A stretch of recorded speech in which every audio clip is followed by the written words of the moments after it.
Apocalipsis capítulo 1, versículo 19. Apocalipsis 1, 19. Que dice la palabra de Dios en el nombre del Padre, del Hijo y del Espíritu Santo. Amén. Escribe las cosas que has visto, pasado, y las que son tiempo presente, y las que han de suceder después de estas. ¿Y las que han de suceder qué? Después de estas. Ese término, las que han de suceder después de estas, metatauta, es un término en griego que habla de cosas que han de acontecer, que vienen, que están seguidos en la agenda establecida por Dios. Segundo versículo que quiero que revisemos, por favor, está en Apocalipsis capítulo 3, versículo 10. Apocalipsis 3, versículo 10.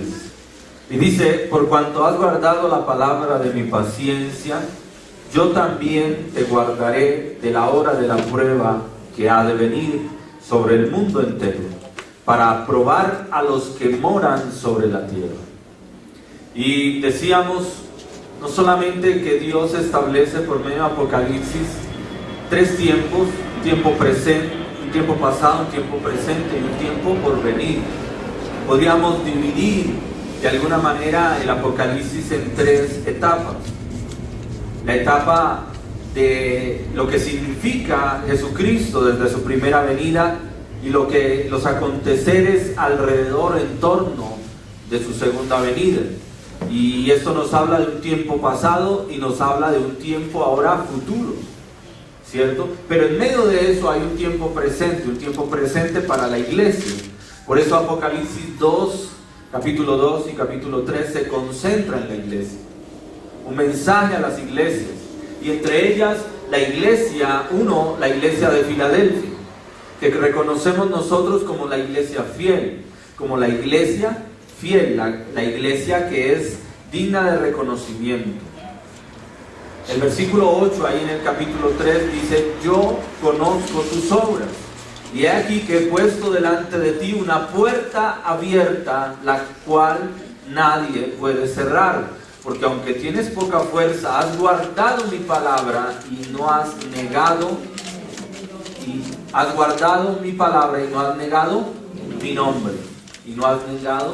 mi nombre. Dos características claras, fundamentales de la iglesia verdadera. Esa puerta abierta, hablábamos, es una puerta que significa la salvación. Y esa puerta lleva abierta más de 2000 años, hermanos. Es una puerta que lleva abierta más de 2000 años, y que todo aquel que quiera entrar, ahí está la oportunidad. Muy bien. Entonces decíamos, en contraste a la iglesia de Filadelfia, que es la iglesia fiel y la iglesia que ha de ser guardada del rapto, que ha de ser guardada con el rapto, es decir, va a ser guardada de la gran tribulación. Y poníamos estos términos en contexto, ¿no? Y decíamos, ¿qué es la gran tribulación? ¿Qué es el rapto? El rapto es cuando Cristo viene por su iglesia.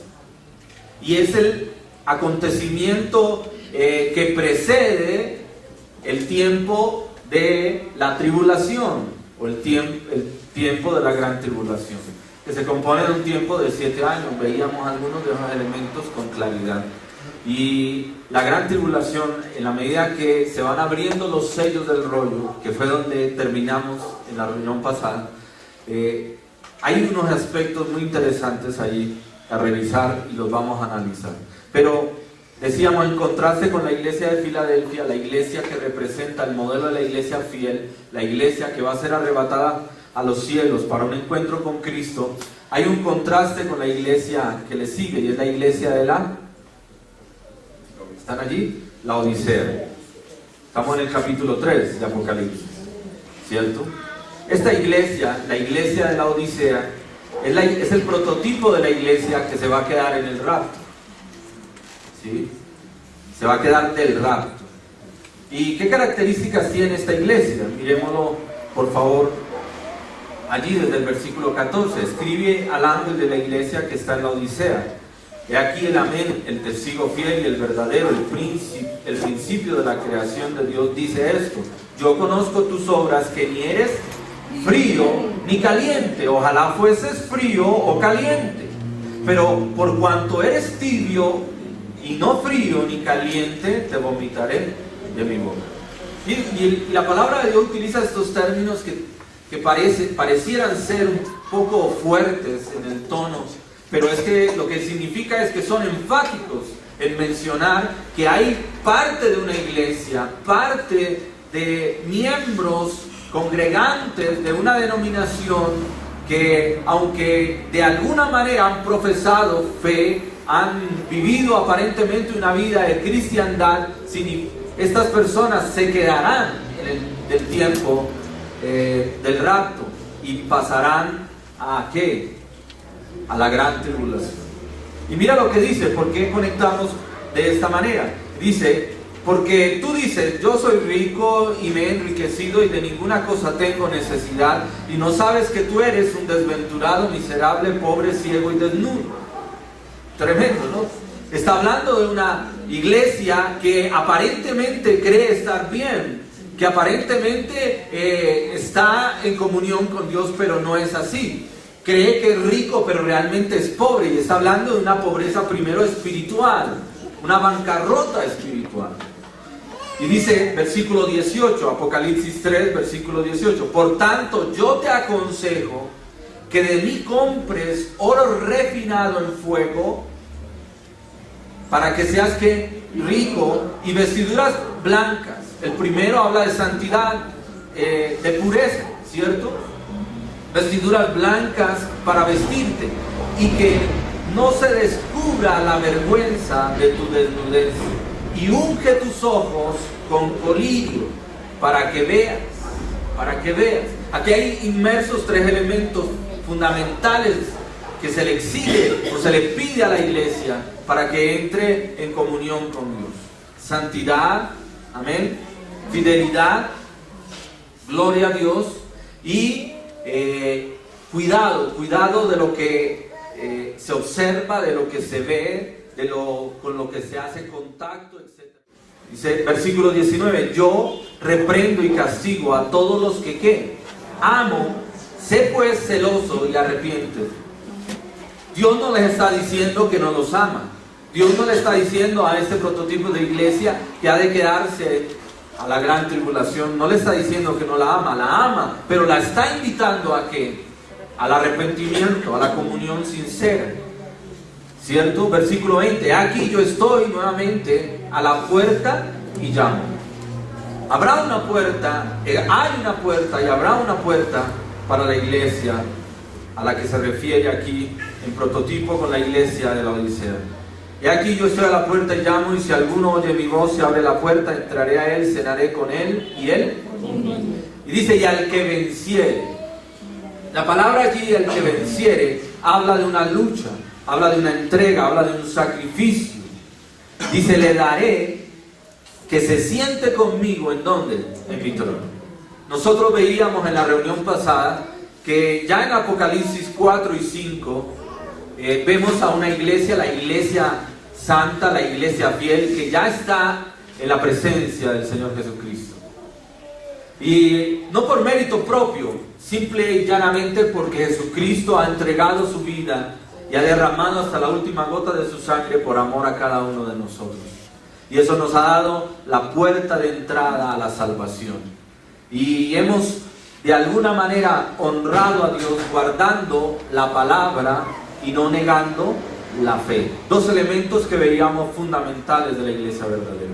Pero aquí encontramos a una iglesia a la que se le invita, ya estando en un tiempo de prueba, dice, debes vencer. Debes vencer. Está hablando ya de un esfuerzo, habla de un compromiso. Y esto podríamos, si lo desglosamos, hablar incluso de un esfuerzo ya de entrega, de sacrificio humano. Y es que hay dos elementos, o algunos elementos, que quiero resaltar. ¿Por qué debemos estar siempre motivados y con la intención de ser parte de esa iglesia que ha sido arrebatada y no quedarnos al tiempo de la gran tribulación? Porque en el tiempo de la gran tribulación sucederá que allí la iglesia, la verdadera iglesia, ya no estará en la tierra. La iglesia que es sal y luz de la tierra no estará. El Espíritu Santo, aunque estará, no seguirá reteniendo o aboliendo el pecado, sino que ya habrá vía libre ¿a qué? Al pecado. Ya el enemigo, Satanás, estará en control, tendrá mayor libertad. Ya se desatarán diferentes juicios sobre la tierra y ya Jesucristo al final tomará y juzgará a la humanidad. Yo no quiero quedarme a ese tiempo. Yo no me quiero quedar ese tiempo. Y decíamos, son tiempos que vienen, aconteceres dentro de la agenda redentora de Jesucristo, que ya están en curso, que están en camino. Gloria a Dios. Muy bien, retomemos al capítulo 4 de Apocalipsis. Apocalipsis capítulo 4.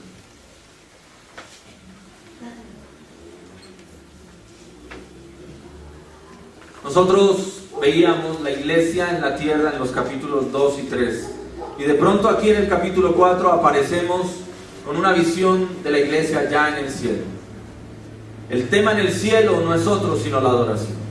Y decíamos capítulo 4 y 5 deben ser dos capítulos predilectos de las personas que ministran a Dios, de las personas que trabajan en el ministerio de la alabanza y de la adoración, y en general también a todos nosotros, porque todos somos llamados a adorar y alabar.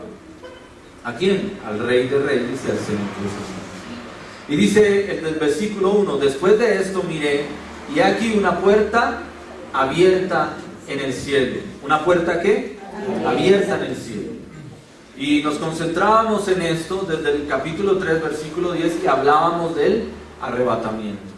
Y ese fue nuestro tema central en la reunión pasada. Dábamos todos los detalles que la palabra de Dios nos da acerca del arrebatamiento. Acerca del arrebatamiento. Hoy nos vamos a concentrar, capítulo 4 y 5, acerca de la adoración celestial, el rollo y el cordero.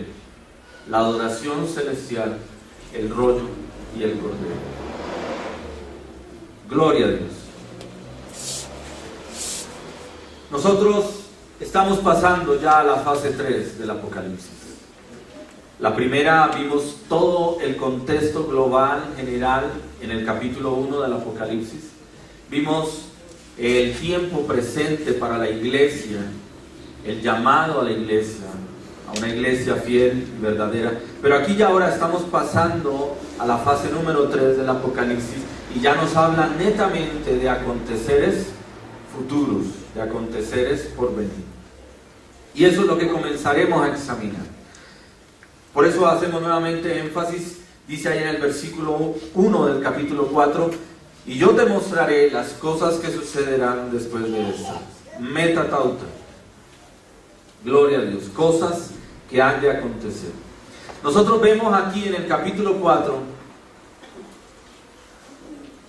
al sacerdocio de los creyentes con el gran sumo sacerdote. El comienzo de un tiempo maravilloso, donde Jesucristo tomará el lugar de honor que le corresponde, y nosotros como iglesia, ejerciendo la tarea ministerial del sacerdocio, estaremos allí. Y eso es algo sumamente interesante, muy hermoso, porque si bien es cierto, aquí lo hemos venido desarrollando de una manera en la distancia, por mediación del Espíritu Santo, en adoración a Jesucristo, allá estaremos cara a cara con Él, para adorarle, para exaltarle, para reconocerle. Gloria a Dios. La iglesia, en este momento, en el capítulo 4, la iglesia en el mundo, la iglesia verdadera, ha concluido. Ha concluido. Y ya no hay otra opción sino entrar de lleno en lo que la palabra de Dios nos muestra que ha de acontecer en los cielos. Esta palabra, una puerta abierta, nos habla ya de una puerta de salvación.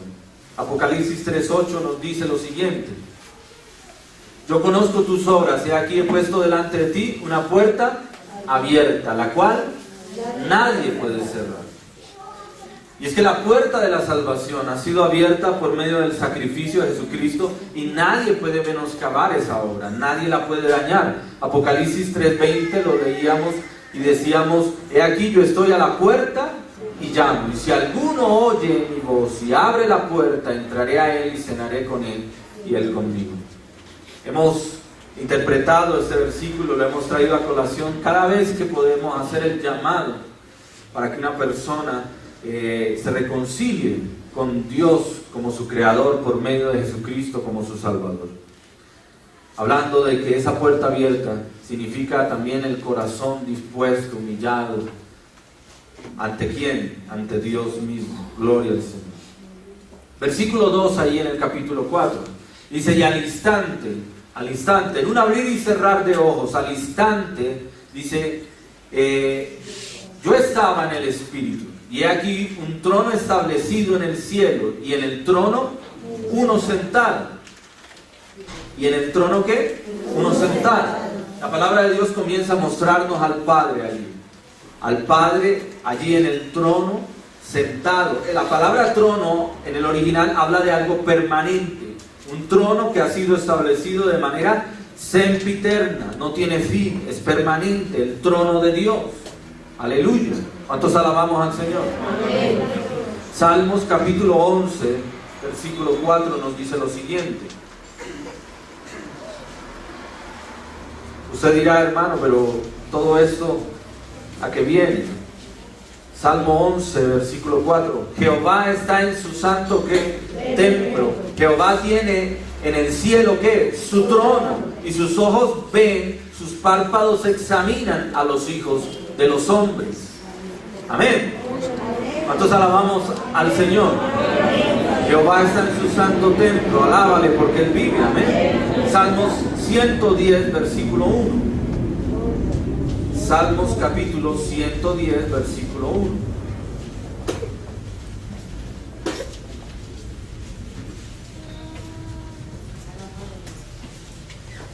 Dice lo siguiente: Jehová dijo a mi Señor: siéntate a mi diestra hasta que ponga a tus enemigos, ¿por qué?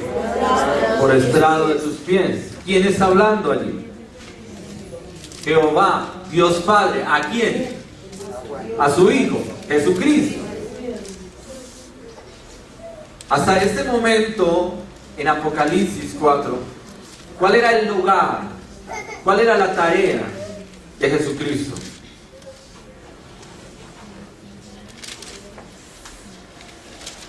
Uno, cumplió el rol de ser el siervo fiel, entregado en sacrificio. Dos, estaba a la diestra del Padre, o está a la diestra del Padre como intercesor, como mediador, ¿cierto? Ejerciendo otra función, la función sacerdotal. Y aquí es lo que nos expresa el Salmo 110. Jehová Dios Padre dice a mi Señor, ¿quién? Jesucristo: siéntate a mi diestra. ¿Hasta cuándo? Hasta cuando ponga a tus enemigos, ¿por qué? Por estrado de tus pies. Eso no se ha cumplido, está por cumplirse, es tiempo futuro, son aconteceres que aún están por venir. Gloria a Dios. El trono de la gracia llega a ser el trono del juicio. El trono de la gracia se convierte ahora en el trono de ¿qué? De juicio. ¿Se acuerdan? En la palabra de Dios dice, hablando en Hebreos a la iglesia, dice: acercaos pues confiadamente ante el trono de la gracia, ¿cierto? Para hallar ¿qué? ¿Cierto? Gloria a Dios. Es decir, nos acercamos por medio de Jesucristo ante el trono de la gracia. Pero ese trono se convierte ahora en el contexto de Apocalipsis un trono de juicio. Y la palabra de Dios se conecta de una manera maravillosa, es absolutamente íntegra, inerrante, inefable, y nos da con gran claridad el mensaje que tiene para nosotros. Gloria a Dios. El aspecto del que está sentado ahí en el trono es un aspecto sublime, es un aspecto maravilloso. Y la palabra de Dios lo describe de una manera, de alguna manera lo mencionamos en la reunión pasada, pero quiero hacer énfasis en eso. Dice: el aspecto del que estaba sentado era semejante a una piedra de ¿qué? De jaspe. Eso es diamante, ¿cierto? Dice, y de cornalina, esto es como si fuera rubí. Dice, y había alrededor de ella, ¿qué? Un arco iris. Y luego la conecta con una piedra, la esmeralda. Y decíamos, estas tres piedras tienen un significado. Estas tres piedras se ubicaban en el pectoral ¿de quién? Del sumo sacerdote. Del sumo sacerdote. Y las piedras definen lo siguiente. La primera piedra, que es la piedra de ¿qué? De jaspe, diamante, dice, destaca ¿qué? La santidad de Dios. La segunda piedra, la piedra de cornalina, rubí, destaca el juicio de Dios. Y la tercera piedra, la piedra que hace referencia a la esmeralda, habla de la ¿qué? Fidelidad de Dios. El arco iris es establecido como un símbolo de ¿qué? De la fidelidad de Dios, el pacto de Dios. Dios prometió nunca más destruir la tierra a través de ¿qué? A través del diluvio, a través del agua. Y eso hace parte de la fidelidad de Dios. Y había alrededor de él un trono, un arco iris semejante a un aspecto de ¿qué? De esmeralda. Gloria a Dios. Aleluya. Entonces, elementos fundamentales. Esto estaba dispuesto, hermanos, desde el tiempo de ¿qué? El ejercicio sacerdotal, la familia establecida de Leví, cuando es llamada al ministerio. Desde ese entonces, Dios tenía en mente todo esto. Dios ya había organizado todas las cosas de tal manera que esa conexión simbólica con el ejercicio ministerial, sacerdotal, de sus vestiduras, nos están hablando de un tiempo que ha de venir, ¿en qué? En el Apocalipsis. Tres aspectos: santidad, juicio y fidelidad. Fidelidad. Versículo 4. Y alrededor del trono habían 24 tronos, y vi sentados en los tronos a 24 ¿qué? Ancianos vestidos de ropas blancas. Gloria al Señor. Y dábamos claridad en la reunión pasada que esto se refiere a la iglesia. La iglesia ya redimida, la iglesia que ha sido salva, la iglesia que ha sido arrebatada. A razón de que en la iglesia primitiva, Pablo le escribe a Tito en Tito 1, versículos 5 al 7, y le habla acerca de la organización de la iglesia y acerca del liderazgo y los requisitos del liderazgo. Y los exégetas bíblicos han podido determinar que la iglesia se establecía en gobierno a través de 24 ancianos, por grupos que se establecían como gobierno, como autoridad de la iglesia. Tres términos de autoridad: obíscopos, que habla de obispo, el término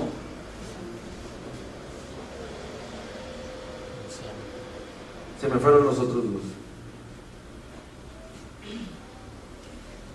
presbúteros, que es presbiterio o presbíteros, y el tercero se me olvidó. A ver si me acuerdo. Bueno, si me acuerdo ahora se los digo. Estos tres términos hablan de gobierno, hablan de ¿qué? De autoridad en la iglesia. Y estos tres términos estaban acompañados de unas características. Características: 1, de conducta; 2, de carácter; 3, de moral; y 4, de ¿qué? Compromiso y fidelidad. Ustedes lo pueden mirar en las listas a través de las cartas pastorales, en Primera de Timoteo y en Tito. Gloria al Señor. Muy bien. Ahora, Dios insiste: he aquí, yo vengo pronto, y mi galardón conmigo. La iglesia ya ha sido arrebatada. La iglesia ya está en los cielos. Y los cielos, allí donde se encuentra la iglesia, es algo maravilloso.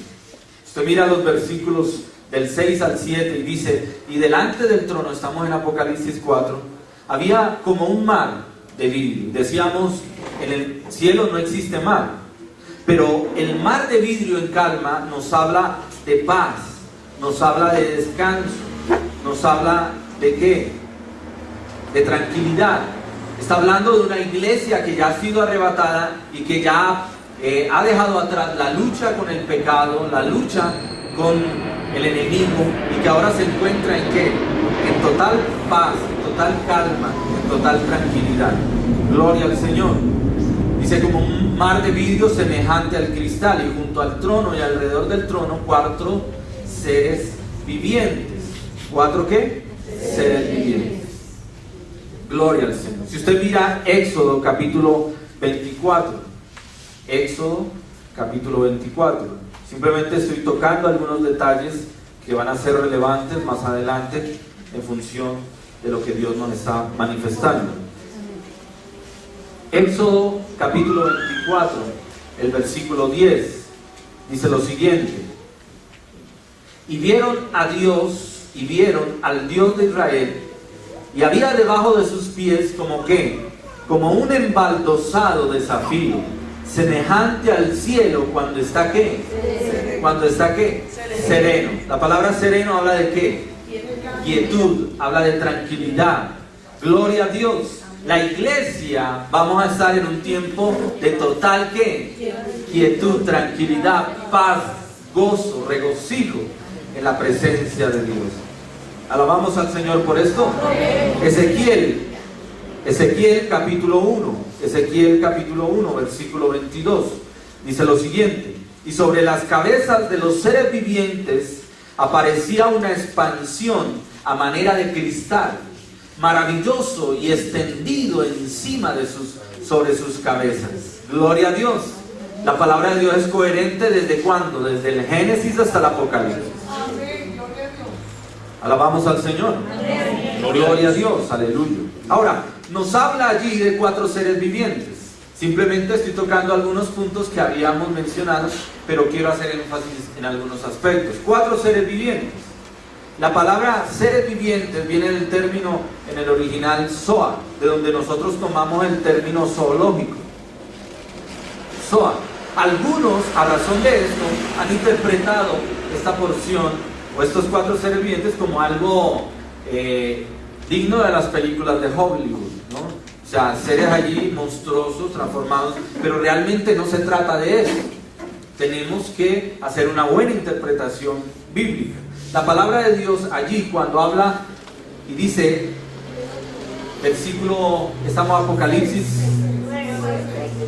4:6, y dice, y delante del trono había como un mar de vidrio semejante al cristal, y junto al trono y alrededor del trono 4 seres que vivientes, llenos de ojos delante y detrás. Llenos de ojos delante y detrás. 4 seres vivientes. Estos 4 seres vivientes habla él de ángeles, que son querubines, en conexión siempre con la presencia de Dios, el poder y la santidad de Dios. Llenos de ojos, aunque no son omniscientes. Recuerde que el símbolo de los ojos en el Apocalipsis habla de que tienen gran conocimiento, que pueden ver ciertas cosas más allá de. Sin embargo, vemos nosotros que no es completo, o sea, su conocimiento no es completo. Lo vamos a ver más adelante cuando se habla de Jesucristo, que se habla de que Él tiene 7 ojos, se habla de un conocimiento completo, hablando de Jesucristo. Aquí hablamos de unos seres angelicales. Estos seres, dice, no son omniscientes, pero tienen conocimiento y tienen percepción sobrenatural de las cosas. Ahora, estos 4 seres vivientes se asemejan a 4 aspectos de criaturas. La primera de ellas es un león, ¿cierto? Lo hace referencia a un león, semejante a un león. El primer ser viviente, versículo 7, semejante a un león. La palabra león en la escritura nos habla de fortaleza y de poder. Este ser viviente, que es un querubín, es un ángel, que cumple una función, es una función de poder y de fortaleza. El segundo, semejante a un becerro. El becerro hace referencia a que se rinde en servicio a Dios. Estos 4 seres vivientes tienen 1, poder y fuerza, fortaleza, pero 2, están en completa rendición delante de ¿quién? De Dios. El becerro era el que se sacrificaba, ¿cierto? Como ofrenda delante de Dios. El tercero, un rostro como de ¿qué? Como de hombre. Está hablando de que son seres racionales, que son seres conscientes, pensantes. Gloria al Señor. Y el último dice, semejante a ¿qué? A un águila volando. Habla de un servicio con rapidez y con libertad. Ellos están allí porque quieren. Están en libertad de adoración al Padre. Ahora, ¿qué tiene que ver esto?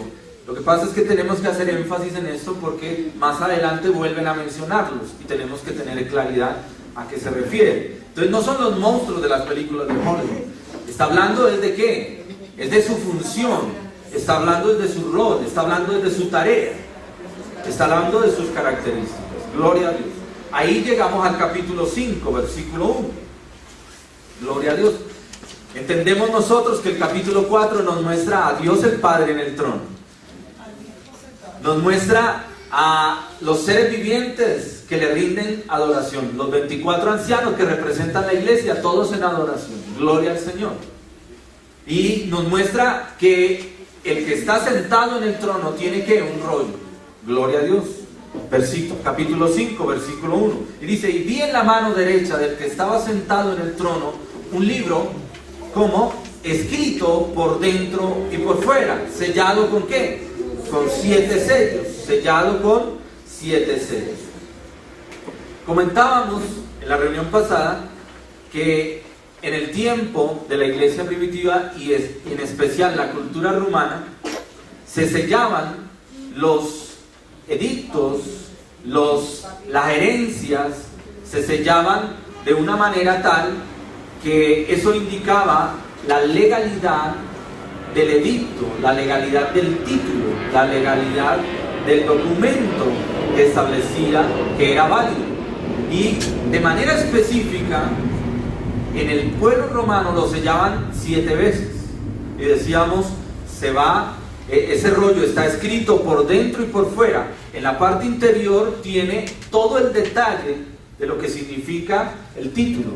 En la parte exterior tiene un resumen. Entonces se iba enrollando el título y se iba poniendo un sello. Y a medida que iba avanzando otro sello, hasta que completaba ¿cuántos? Los 7 sellos. Entonces Dios trae ese símil, esa comparación para decirnos que ya ese rollo que está en las manos del Padre, el cual le va a ser entregado ¿a quién? Al único digno. ¿Y quién es el único digno? Jesucristo. El único digno para abrirlo. Y en la medida que comienza a abrir y a desenvolver y a quitar cada uno de los sellos, se desata un juicio sobre la tierra. Gloria al Señor. Y ahí empieza todo ese panorama maravilloso de lo que significa el tiempo del arrebatamiento, el tiempo de la gran tribulación. Gloria a Dios. Entonces, miremos Zacarías, capítulo 5, versículo 1 al 4. Zacarías 5, del 1 al 4.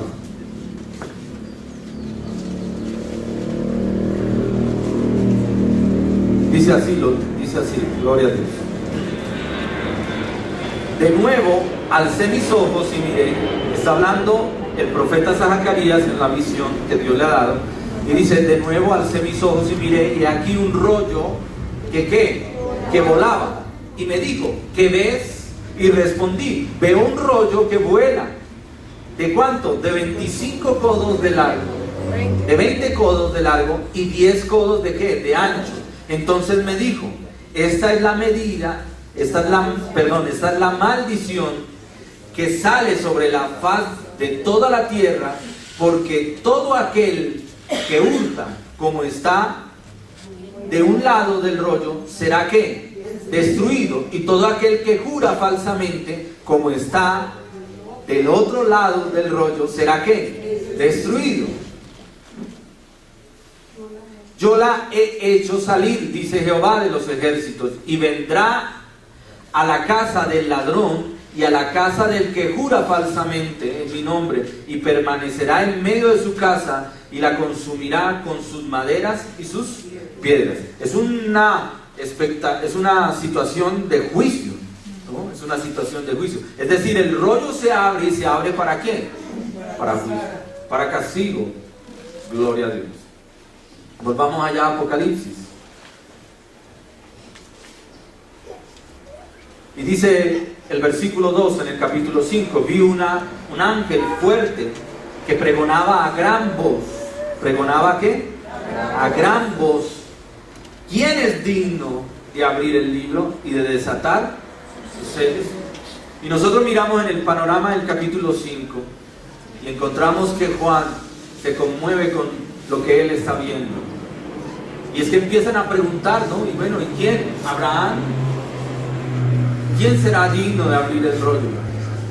¿Alguno de los profetas? ¿Alguno de los apóstoles? De manera maravillosa, mire lo que pasa.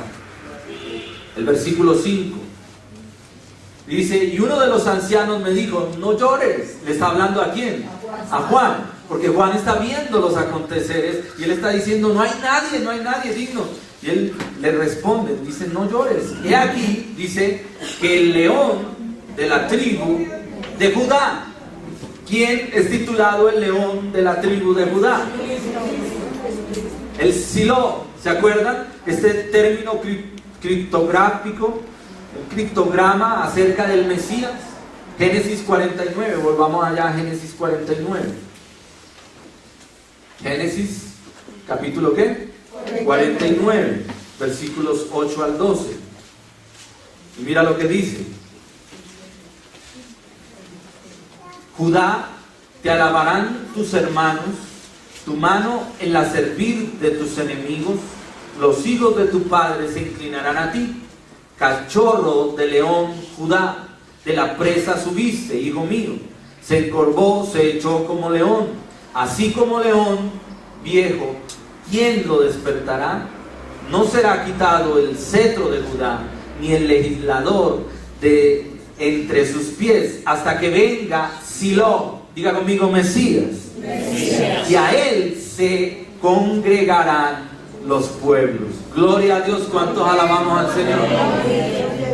¿Quién es el león de la tribu de Judá? Diga conmigo, Jesucristo. No, pero como si tuviera ánimo. Jesucristo. Aleluya. Él es el león de la tribu de Judá. Gloria a Dios.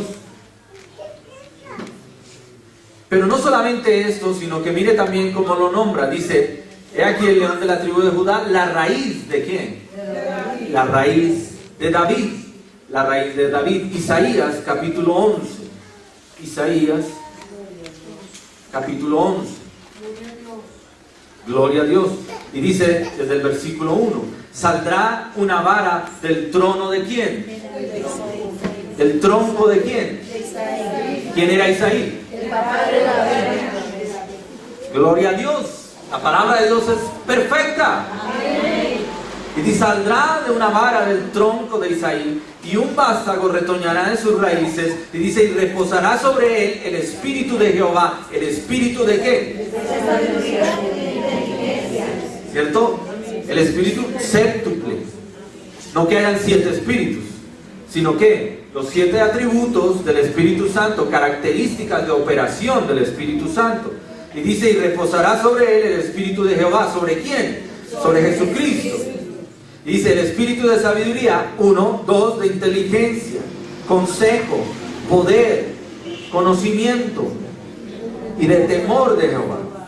Y le hará entender diligentemente el temor de Jehová. No juzgará según la vista de sus ojos, ni arguirá por los que oigan sus oídos, sino que ¿qué? Juzgará con justicia a los pobres y arguirá con equidad por los mansos de la tierra, y herirá la tierra con la vara de su boca, y con el espíritu de sus labios matará ¿a quién?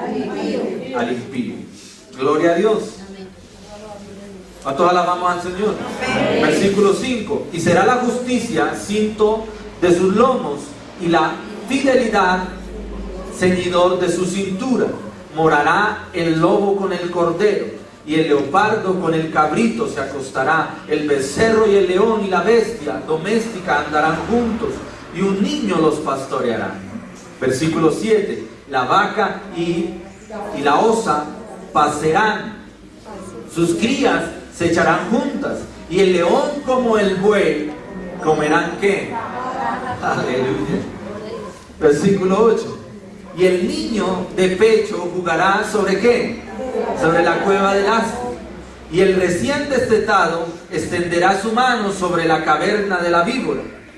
No harán mal ni dañarán en todo mi santo monte, porque la tierra será llena del conocimiento de Jehová como las aguas cubren la mar.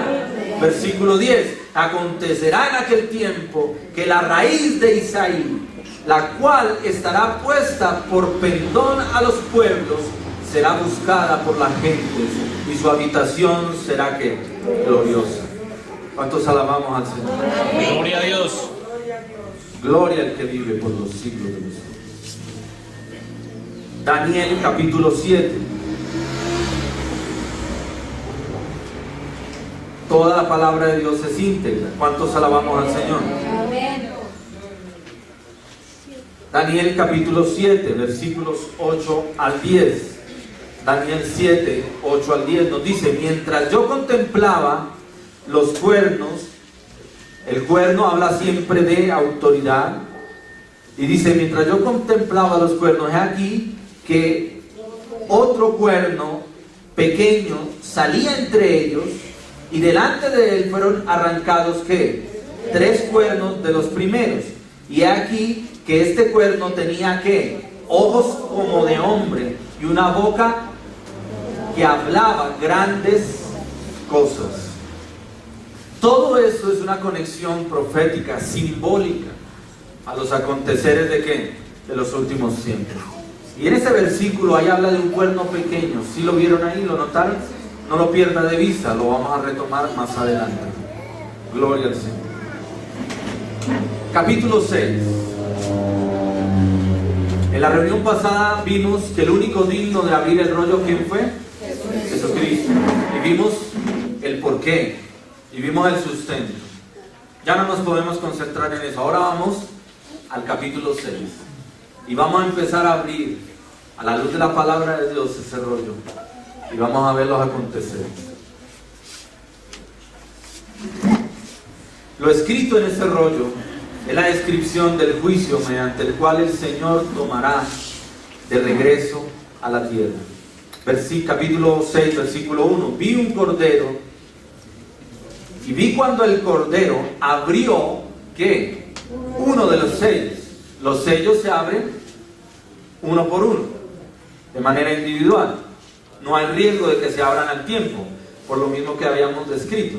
Y dice: y oí uno de los 4 seres vivientes decir como con voz de trueno: ven y mira. ¿A quién está invitando a mirar?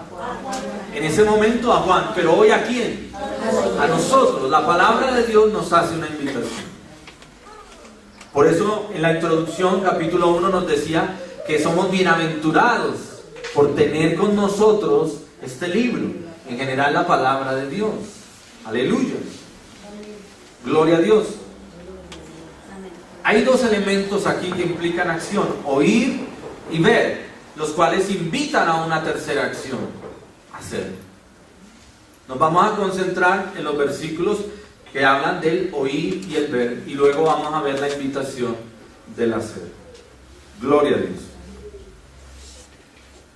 El primer sello que se abre acerca de este tema es un sello bien particular. Mire lo que dice el versículo 2, capítulo 6, versículo 2.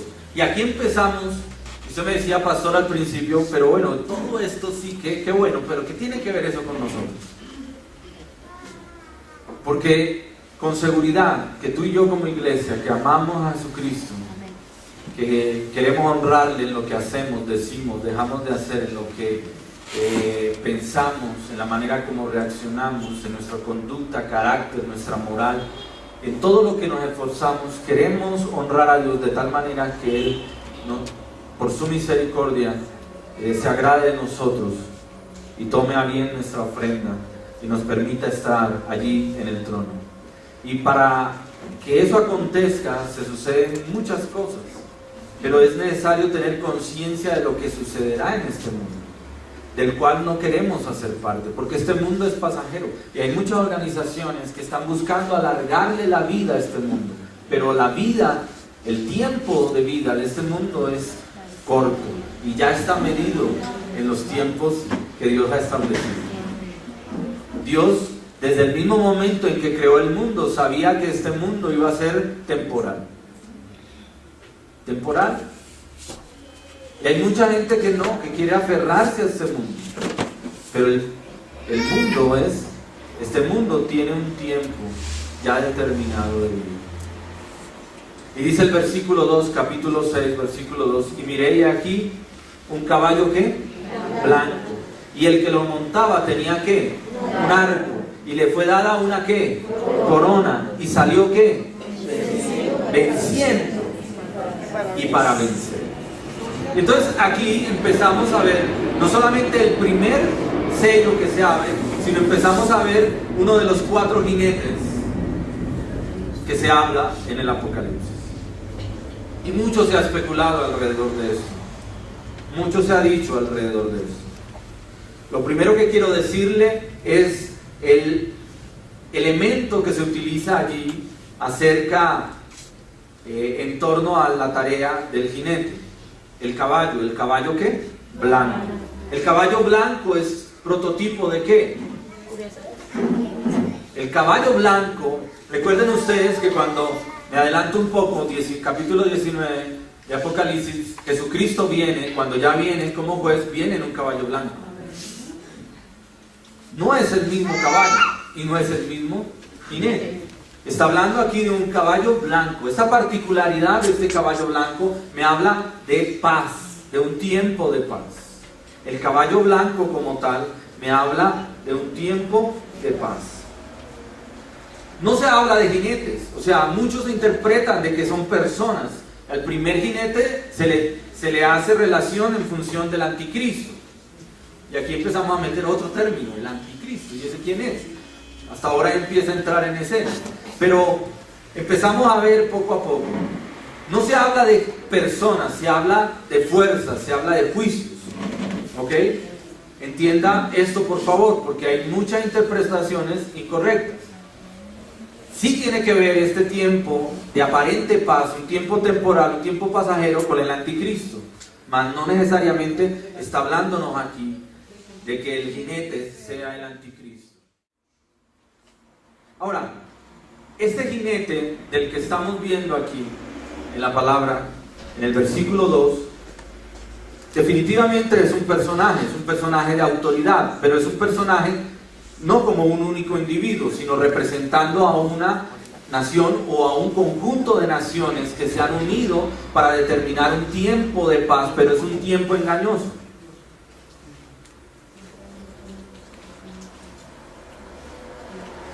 Es un tiempo engañoso. Este jinete es un personaje o una nación o varias naciones obsesionadas con la paz mundial y a la cual muchos seguirán. Mírate, primera de Tesalonicenses capítulo 5, versículo 3. Gloria a Dios. ¿Cuántos estamos aquí? ¿Y cuántos estamos descubriendo, explorando a la luz de la palabra? Capítulo 5 de Tesalonicenses, primera de Tesalonicenses, capítulo 5, versículo 3. Dice que cuando digan paz y seguridad, entonces vendrá sobre ellos que destrucción repentina como los dolores a la mujer encinta y no escaparán.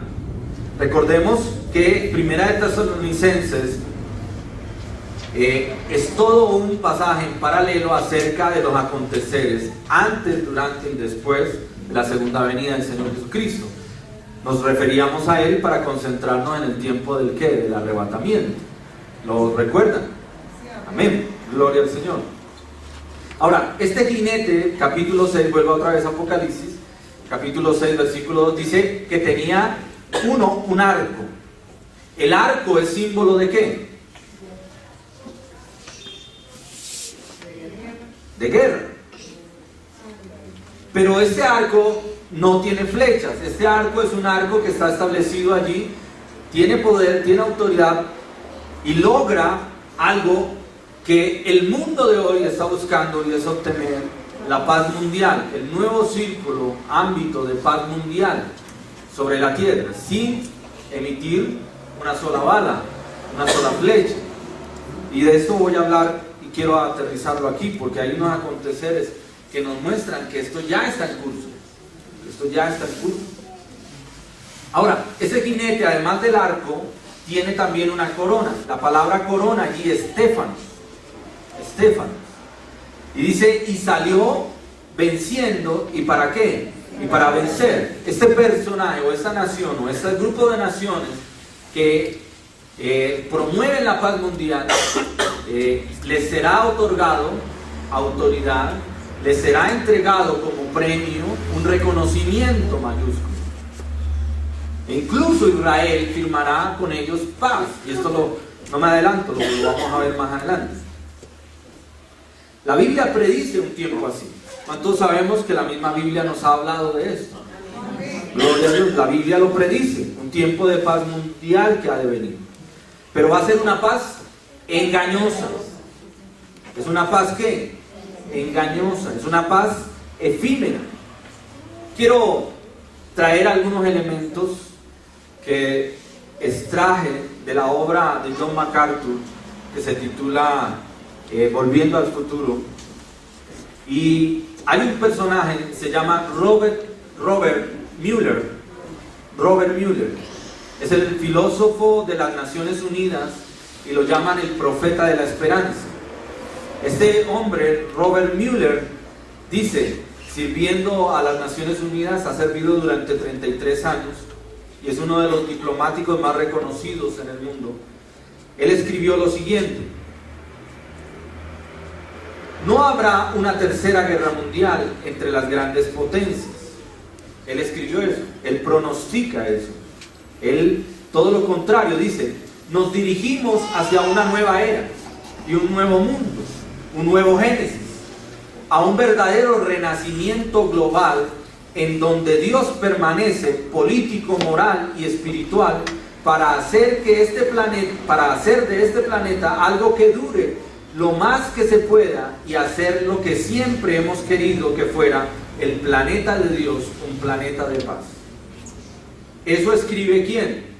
Robert Mueller, uno de los filósofos de las Naciones Unidas, reconocido como el profeta de la esperanza, porque ahí se está promoviendo a nivel mundial que la paz mundial, pero la palabra de Dios nos dice, ojo, porque cuando eso acontezca, vendrá el fin. Aleluya. Herman Kahn está a cargo del Instituto Hudson de la Organización de Investigación en Nueva York, dedicado a percibir o a predecir el futuro. Y dice lo siguiente, cito, abro comillas: aún con todos los problemas que enfrentamos en la actualidad, la humanidad en los Estados Unidos de Norteamérica tendrá un gran futuro. Él dice, muchos de los temores que plagan a los norteamericanos el día de hoy no serán sino olvidados en los años venideros. Él dice y predice, la explosión de la población pronto será controlada, la tasa de nacimiento va a caer y la población del mundo se va a estabilizar alrededor de los 10 billones. El mundo no se está quedando sin recursos naturales debido a que provisiones inmensas se encuentran sin ser tocadas en el espacio y en los océanos de la tierra. Tenemos suficiente que se encuentra con energía y nunca se nos va a acabar el combustible fósil debido a que hay suficiente carbón por sí solo. Hay suficiente carbón por sí solo para durar cientos de años. Además del poder nuclear, también hay energía solar y calor térmico que está bajo la superficie de la Tierra en casi un potencial ilimitado que apenas hemos eventualmente explorado. Y él sigue haciendo algunos comentarios allí. Todo lo que tiene que ver con sus afirmaciones habla de que vendrá un tiempo de paz mundial y de tranquilidad. y él insiste en que los recursos son suficientes. Hay muchos como esos líderes y analistas que creen que toda la energía y toda la atención y toda la inteligencia creativa están invirtiéndose para resolver el problema del mundo y nos van a llevar a una edad en la que el hombre pueda pensar que es una edad utópica, una época de paz y una época de ¿qué? Prosperidad. La religión también va a ser un factor de promoción de una paz mundial. El ecumenismo religioso también va a ser un factor de unidad global. Toda persona se va a unir con el propósito de tener metas científicas y médicas y económicas y de alimento y de todas las cosas que se hablan hoy en día. Pero el ecumenismo religioso va a jugar un papel muy importante. Todos entendemos qué es el ecumenismo religioso. Hablamos de doctrinas de los últimos tiempos, ¿se acuerdan? El ecumenismo es todos son bienvenidos, no importa cuál sea tu credo, no importa cuál sea tu estilo de vida, eres bienvenido. Y eso lo están promoviendo las iglesias. Y muchas de esas iglesias se llaman iglesias, se dicen llamar iglesias cristianas. Y la palabra de Dios nos dice que no. Lo que es pecado y tenemos que aborrecer el pecado y tenemos que ¿qué? Rechazar el pecado. Y tenemos que ¿qué? Confrontarlo a la luz de la palabra. Pero hoy en día se promueve el ecumenismo como parte de una fuerza de eso. La Madre Teresa de Calcuta dijo lo siguiente: si al venir a ver cara a cara a Dios, lo aceptamos en nuestras vidas y Él nos acepta a nosotros, seremos un mejor hindú, un mejor musulmán, un mejor católico o un mejor de lo que seamos. Lo que Dios sea en tu mente, lo debes aceptar. Eso lo dijo ¿quién? La Madre Teresa de Calcuta. Una frase que está consignada en sus memorias. ¿Qué es lo que está significando? A ella realmente no le importa si usted es un hindú, si es un musulmán, si es un católico o sea lo que sea, mientras que usted llegue a estar cara a cara con Dios. Y eso ahí, que aunque aparentemente se ve como algo bueno, está disfrazando ¿qué? El ecumenismo. El ecumenismo. Uno de los escritores más notables de los últimos tiempos de la literatura católica romana, Thomas Merton, dice lo siguiente: mis queridos hermanos, ya somos uno, pero imaginemos que no lo somos. Y lo que tenemos que descubrir es nuestra unidad original. Fin de la cita. Está promoviendo que una unidad sin distingo, sin afectación de cuál sea tu fundamento de fe. Ratzinger, antes de ser nombrado papa, era llamado el guardián del Vaticano, de la ortodoxia católica. Y él escribió lo siguiente, en una carta de 23 páginas, a mediados de 1989, dirigida en ese entonces a Juan Pablo II. Hablando de todas las distintas denominaciones, religiones que hay en el mundo, le escribió y le dijo: de todas ellas, tomar de ellos lo que es útil, esto es lo conveniente. ¿Eso escribió quién? Ratzinger. Y desconocemos nosotros que después Ratzinger ocupó el lugar del Papa Juan Pablo II. El Papa Juan Pablo II se reunió varias veces ¿con qué? Con los principales líderes de las religiones a nivel mundial. Lo ha hecho nuevamente ¿quién? El Papa actual. ¿Cómo se llama el Papa actual? Francisco. Bergoglio. Y su título papal, Francisco. Él ha venido reuniéndose ¿con quién? Con los principales líderes reconocidos a nivel de las distintas religiones de impacto mundial. Se ha reunido con uno de los principales a nivel del grupo musulmán, ¿cierto? Con uno de los principales del judaísmo, ¿cierto? Es más, incluso parte de la iglesia cristiana en Estados Unidos se reunió con el Papa hace unos días o semanas atrás y le rendían pleitesía. ¿A quién? Al Papa.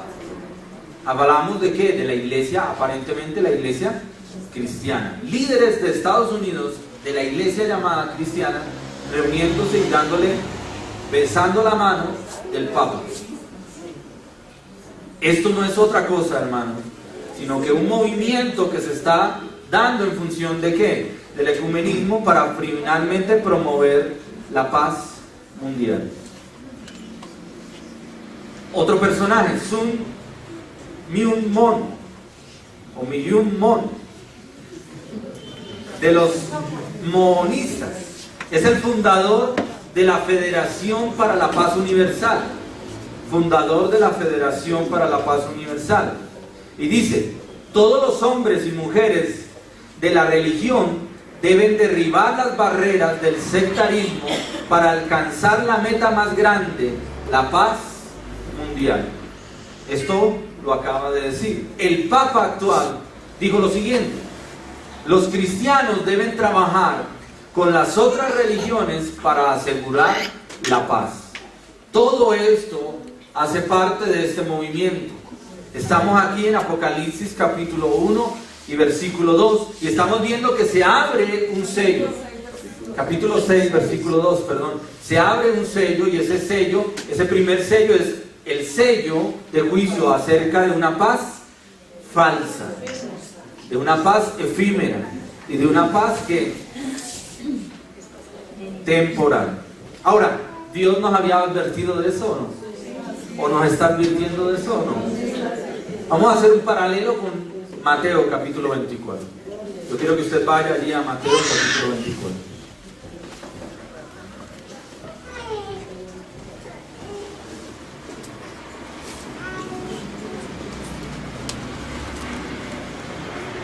Y miremos desde el versículo 3. Mateo 24, ¿tiene su Biblia ahí a la mano? Amén. Gloria a Dios.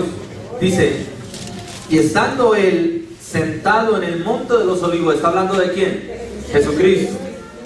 Dice: los discípulos se le acercaron aparte diciendo: dinos, ¿cuándo serán estas cosas y qué señal habrá de tu venida y del fin de este siglo?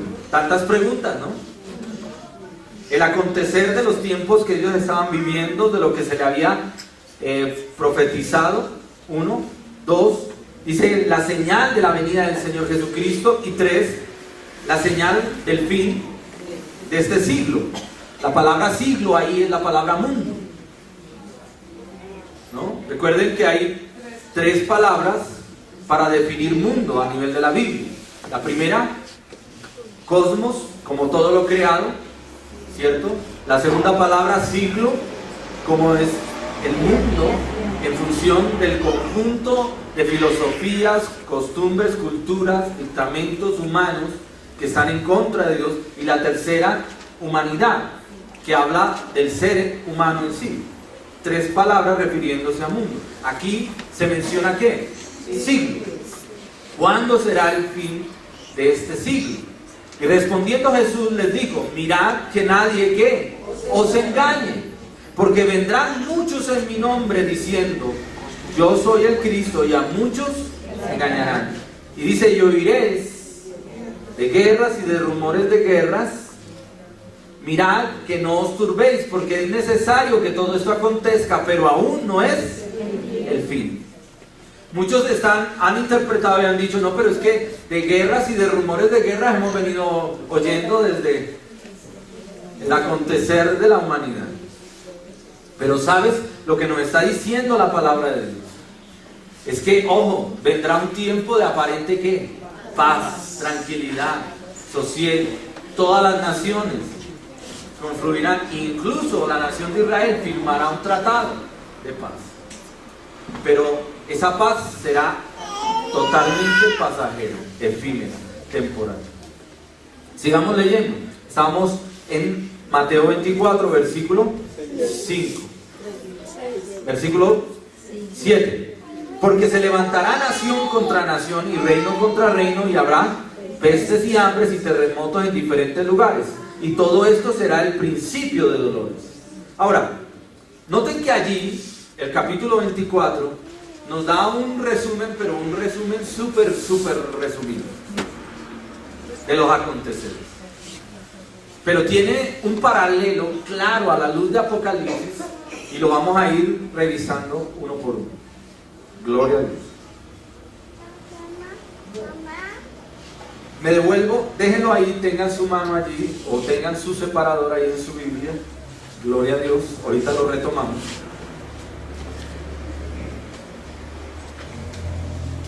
Las preguntas que le hacían a Jesús eran ¿cuáles? ¿Cuándo va a suceder? Uno, ¿cuándo es el final? ¿Cuándo es el juicio final? Y lo primero que el Señor les dice es que todo eso comenzará con un ¿qué? Con un engaño. Con un engaño. Con un engaño. Gloria a Dios. Comienza con alguien que viene a engañar, quien dice ser el Cristo y traer ¿qué? Paz. Yo soy tu libertador, dirá él. Yo soy tu salvador, yo soy tu Mesías. Conocemos que hay muchos falsos Cristos y hay muchos falsos profetas, y que el ministerio de la apostasía ya está en curso. Hablamos de eso en un mensaje, ¿cierto? ¿Se acuerdan? El tiempo de la apostasía ya está en curso. Hay muchos falsos Cristos y hay muchos falsos profetas. Incluso venía comentándome mi esposa al venir para acá acerca de una iglesia aquí en Colombia, en Bogotá, donde hay un personaje que se dice ser el Cristo. Y muchas familias y demás tienen muchos seguidores, y muchos de ellos se sellan, si te entendí bien, se tatúan con un sello, y ese sello no es nada más que el 666, y se dicen ser seguidores de Cristo. Ahora, el sello 666, eso no lo habíamos nombrado, hasta aquí vamos y no hemos nombrado eso. Vamos a ver, estamos hablando desde sectas y de distintas religiones falsas que engañan. ¿Y todo por qué? Porque la gente no lee la palabra. Tenemos que escudriñar la palabra. ¿Por qué estamos aquí invirtiéndole tiempo a eso, hermanos? Para no ser ¿qué? Engañados. Para no ser engañados. Gloria a Dios. Ahora, ahí en Mateo, ustedes tienen su mano o su separador, el versículo 5 dice: porque vendrán ¿qué? Muchos en mi nombre. ¿Vendrán qué? Muchos en mi nombre. Ahora, a esta altura, la iglesia verdadera ¿qué? No está. La luz que alumbra sobre las tinieblas, hablando de la iglesia, y de la sal que sazona la tierra, no va a estar. ¿Ya ha sido qué? Arrebatada. ¿Sí estamos? Algunos me miran como... Sí, estamos ahí. Ahora, entonces, ¿quiénes vendrán en su nombre? ¿Quién los podrá seguir o quién los sustentará? Ahora, el versículo 6 nos dice, estamos Mateo 24, versículo 6, y oiréis de qué? Guerras y rumores de guerras. Y el versículo 17 dice: porque se levantará nación contra nación y reino contra reino. Y el versículo 9 nos dice: y entonces os entregarán ¿a qué? A tribulación, y os matarán. Y seréis aborrecidos de todos por causa de mi nombre.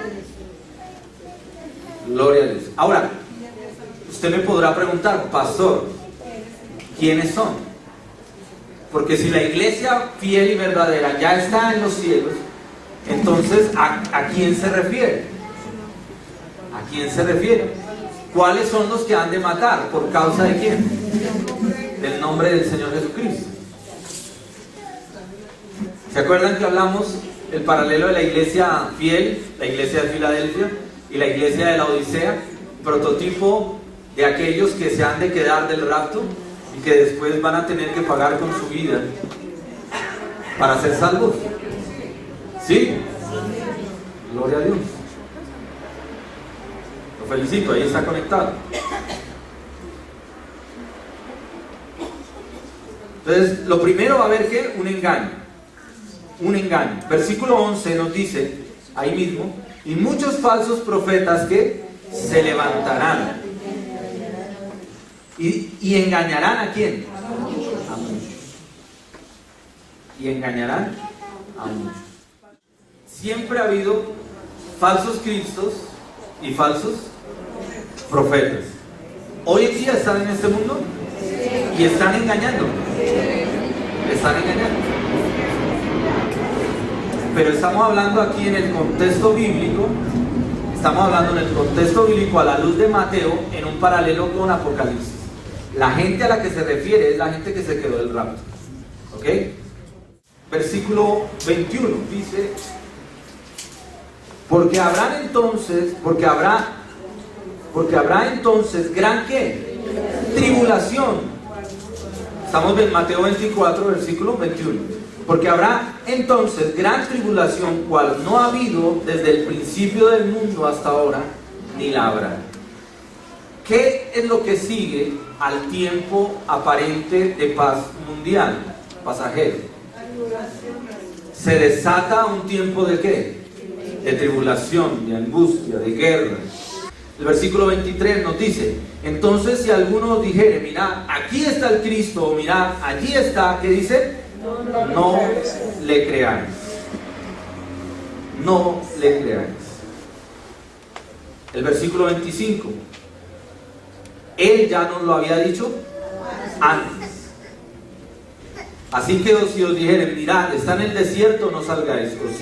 O mirad, está en los aposentos, ¿qué? No le creáis. Vaya usted por favor conmigo, Jeremías capítulo 6. Versículo 1. ¿Lo tiene usted ahí? Si lo tiene, diga amén. Amén.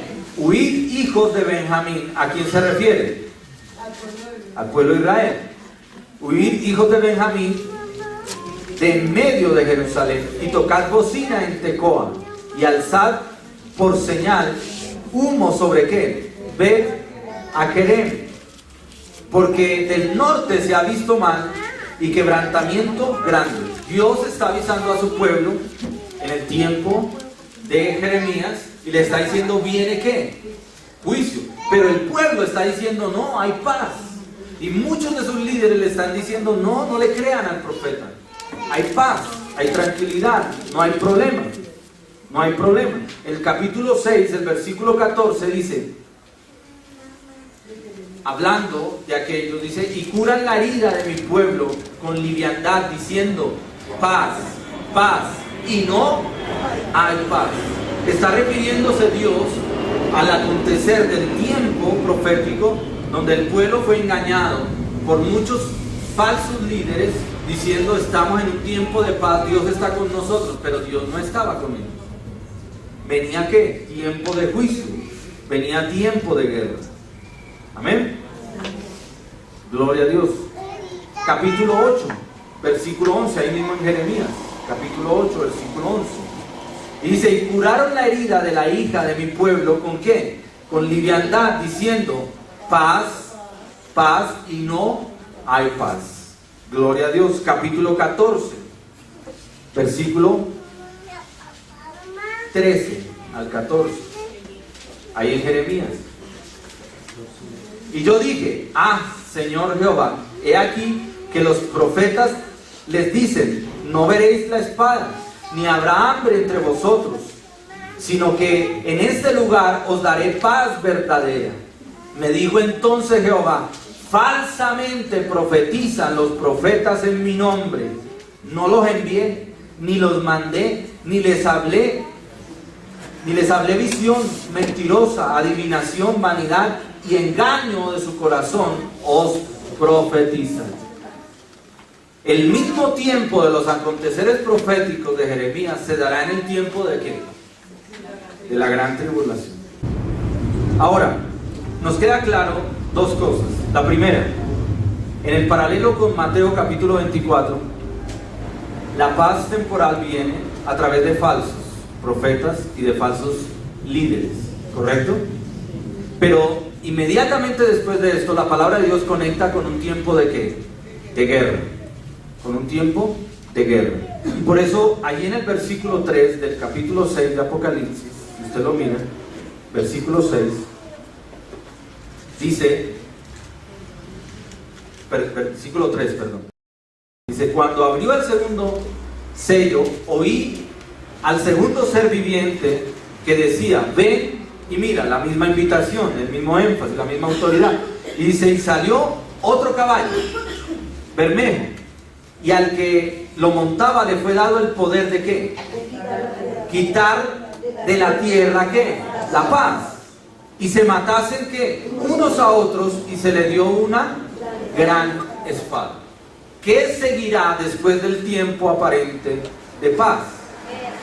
Guerra, mortandad, muerte, muerte.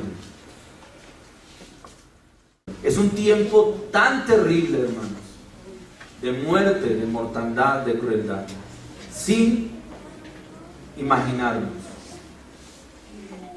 inimaginable.